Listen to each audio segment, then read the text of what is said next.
Alors, bienvenue dans ce nouveau rapport de marché pour la semaine du 27 février au 5 mars. Mon nom est David Tardif de l'équipe Tardif. Alors, écoutez, je vous donne en gros les chiffres qu'on retrouve dans la région de Montréal, les tendances de marché d'immobilier pour un peu vous y retrouver.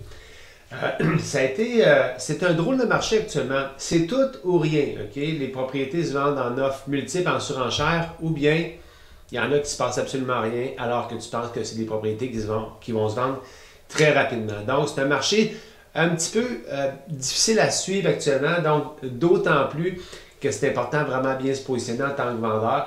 Par contre, j'ai eu deux dossiers la semaine dernière où un de ceux-là, 9 offres d'achat, je représentais des acheteurs et non pas le vendeur. Donc, on avait déposé des offres d'achat alors qu'il y en avait 9 autres en compétition et dans un autre cas, 13 autres en compétition. Donc, le marché, dans certains segments de marché, va super bien. Dans les deux cas où je vous dis qu'il y a eu de la surenchère, c'était dans des multiplex. Okay?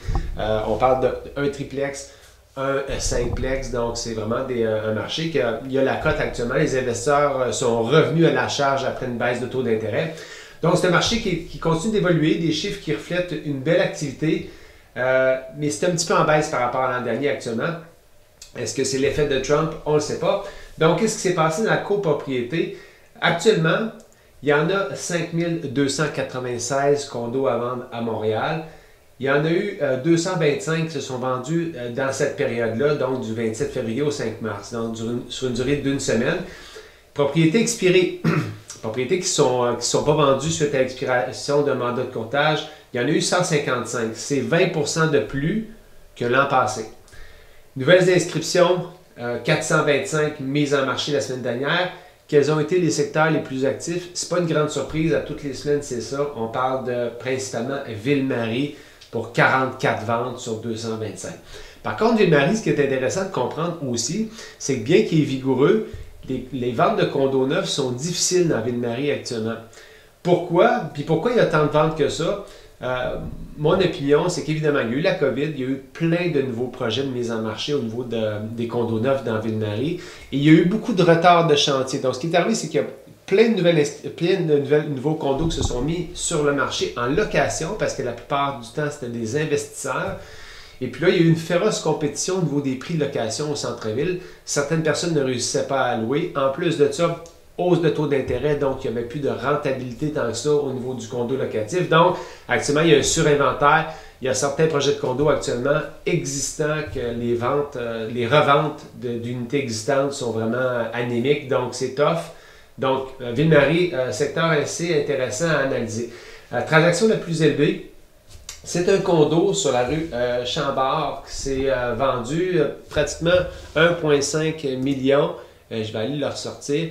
Donc, on parle de 2813 pieds carrés dans le secteur de la Petite Patrie. C'est vendu en 147 jours. Donc, c'est un rez-de-chaussée avec un sous-sol. C'était un condo relativement récent, vendu en 147 jours. Au niveau de la vente la plus abordable, c'est sur la rue Papineau, 96-15 Papineau, appartement 326, vendu tout juste en bas de 300 000 $. Donc, les volumes de vente sont en légère baisse comparé à l'an dernier. On parle de moins 6,25 %, mais les nouvelles inscriptions sont en hausse. Donc, ça peut signaler un marché où il va y avoir plus d'options pour les acheteurs avec une concurrence un peu plus accrue entre les vendeurs. Marché de l'unifamilial, 2129 propriétés en vigueur actuellement. Il s'en est vendu la semaine dernière 99. Donc, on a une baisse de 6,6 % par rapport à l'an passé. Propriété expirée, 54. Donc, il y en a 54 qui sont venus à terme de mandat de courtage, qui n'ont pas réussi à vendre. Je répète toujours, pourquoi il y a des expirations trop chères ou en mauvais état. C'est 8 % de plus que l'an passé. Nouvelles inscriptions unifamiliales la semaine dernière, 183 nouvelles inscriptions. Secteur le plus actif, encore, Rivière-des-Prairies, 12 ventes sur 99. Pratiquement tous les semaines, on en revient à Rivière-des-Prairies. Pourquoi? Marché abordable encore pour les unifamiliales. Il y avait un article dans le journal récemment qui dit qu'on trouve des unifamiliales à 350 000. Donc, marché intéressant pour les premiers acheteurs. Transaction la plus élevée, une belle maison sur Dorchester, vendue 2,7 millions. Et transaction la plus abordable à l'île Bizarre. On a souvent des propriétés très peu chères vendues à l'île Bizarre parce que c'est des anciens chalets qui se vendent. C'est vendu 225 000 $. Légère baisse du nombre de transactions, je pense qu'il peut être attribué à un marché qui est un peu plus sélectif actuellement au niveau des unifamiliales. On le voit, c'est drôle parce qu'il y a un collègue qui m'a appelé hier et il me dit Crime David, je comprends pas. Ma propriété que j'ai inscrite, j'étais sûr que j'allais avoir plein d'offres, j'ai eu 20 visites, 0 offre d'achat. Oui, le marché actuellement, les gens sont beaucoup plus sélectifs et on le voit dans le segment de l'unifamilial. Au niveau du multilogement, on a 1262 multilogements actuellement en vente sur l'île de Montréal. 54 se sont vendus la semaine dernière. Quand même 10% de moins que l'an passé. Et les propriétés expirées, 51 propriétés expirées, on en a 9% de moins que l'an passé en expiration.